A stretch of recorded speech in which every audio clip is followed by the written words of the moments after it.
What is good, everyone? Welcome to the channel. My name is Paul. I make videos about Japanese society, life, and culture from the viewpoint of a long-term foreign resident.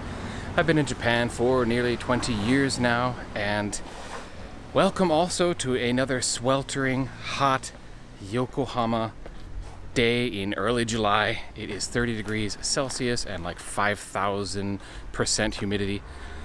But I'm out here filming for you guys, and today's topic is how my English and how my language has changed based on having lived in Japan for so long.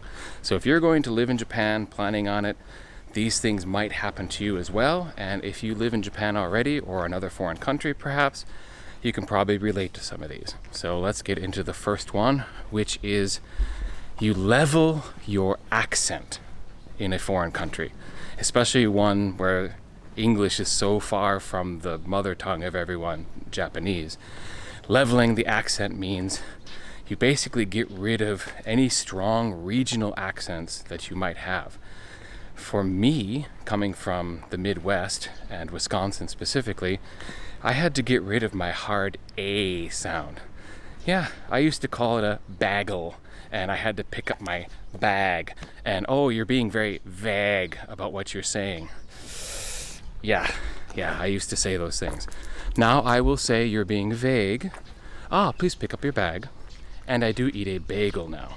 So leveled those accent items basically to make yourself as understandable as possible to Japanese who aren't going to be used to a whole variety of accents. It is true that if you return to your hometown, you tend to pick these things up again. I've talked to numerous coworkers who told me that, yeah, the closer I get to North Carolina again, it just comes roaring back. Or when I'm back in Adelaide, Australia, yep, I start talking like a true Australian again.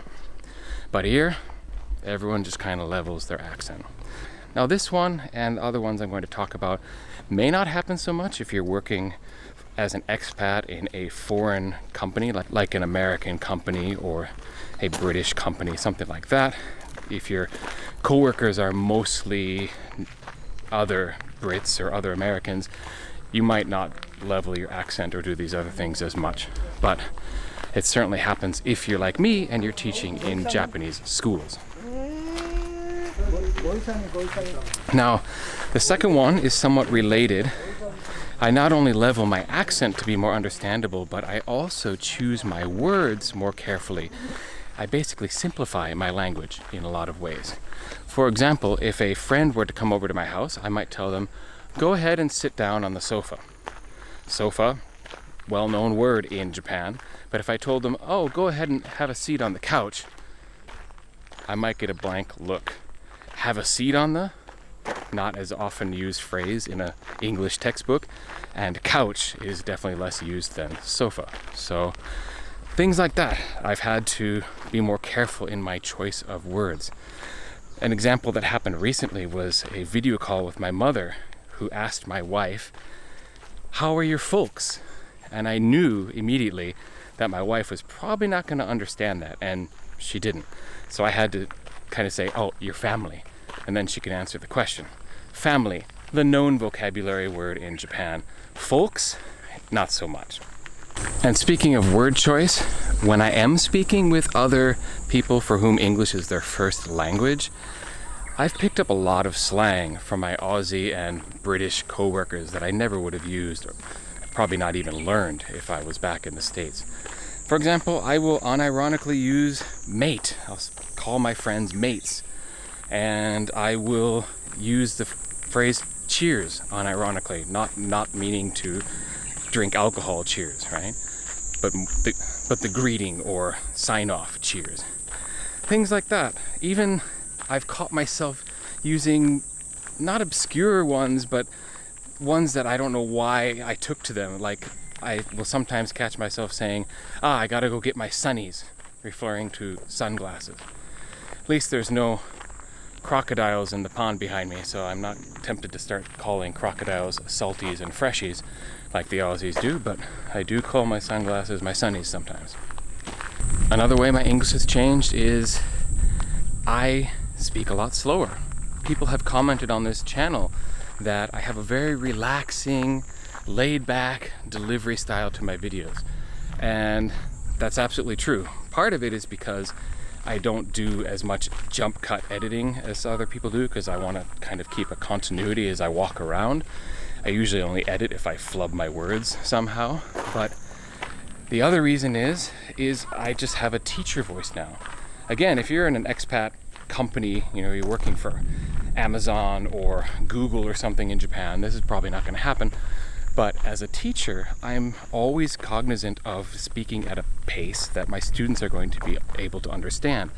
And at the beginning of my YouTube channel, I actually had to remember to speak more quickly, because when I put a camera in front of my face like now, I feel like it's an audience. Like a camera feels like an audience to me. What's my typical audience? Well, that's students. And therefore, my natural inclination is to speak more slowly. And so I've developed a much slower pace. Now, because of that slower pace, and because of the leveling of my accent and my choice of certain words, I've been back in Wisconsin, where I'm from, and people have asked me, "Where are you from?" And they'll try to place me. They'll say, "Are you from Canada?" I've had a couple of people wanting to know if I was from the UK, which I don't think I have any hint of a UK accent, but that's what they asked. And yeah, apparently my speaking style has made me harder to place now, because I speak more slowly, leveled my accent and my word choice as well. I'm certainly not going to use Wisconsin terms like Davenport and bubbler so much anymore. Alright, before I get into the fifth and final way my English has changed, I just want to remind everyone that I do have an Instagram. If you want to check out the other side of my life, where I post things that are not really related to YouTube, it's the same as this channel name, XJapter, so at XJapter over on Instagram. I also have a podcast, the Journal of Japan Journeys, where I interview other long-term foreign residents, basically to find out why they came to Japan and why they decided to stay here for so long. And finally, like and subscribe. If you're getting any value out of these videos, share them with people who you think might enjoy them as well. I greatly appreciate any and all support I can get, including on my Patreon, which I'll link below if you want to actually support the channel directly. Now, the fifth and final one that I'm going to talk about is how I've actually picked up katakana words and phrases that I will sprinkle in my regular English, even when speaking with other first language English speakers. Like, I will find myself using the pronunciation for mood, mudo, or I'll say things like, "Oh, very good," or I'll even catch myself on occasion mixing my L and R and having to switch back and get it right. Some of the edits on this channel sometimes are because I slipped up and used an R instead of an L, just because it happens. Let me know in the comments if it's happened to you. I've also picked up katakana phrases that have a different meaning in Japan than they do in the original English. One of my favorites that I like to use is almighty. Now, almighty in English, we tend to think of a godlike power. Something that is almighty, has unlimited power, right? But in Japan, it's used more like the phrase all-purpose. So you can have a cleaning fluid that's almighty. So you have this god-like cleaning fluid. Fun phrases like that, I'm very happy to use and just slip into conversation, even if it's not entirely appropriate. Me not being entirely appropriate? Anyway, kind of a short video today. If you are looking forward to my next installment of strange things that have happened to me in Japan, I'm going to be releasing that next week. And the final part, to be honest, because I only planned part 1 to be about strange occurrences and part 2 to be about interesting or weird people that I've met in Japan. So if you want to hear about interesting and weird people that I've met while I've lived here, well, please tune in next week. Subscribe with the notifications bell active, and I hope to see you then. But as always, thank you very much for watching this particular video, and I will catch you on the next one. Peace.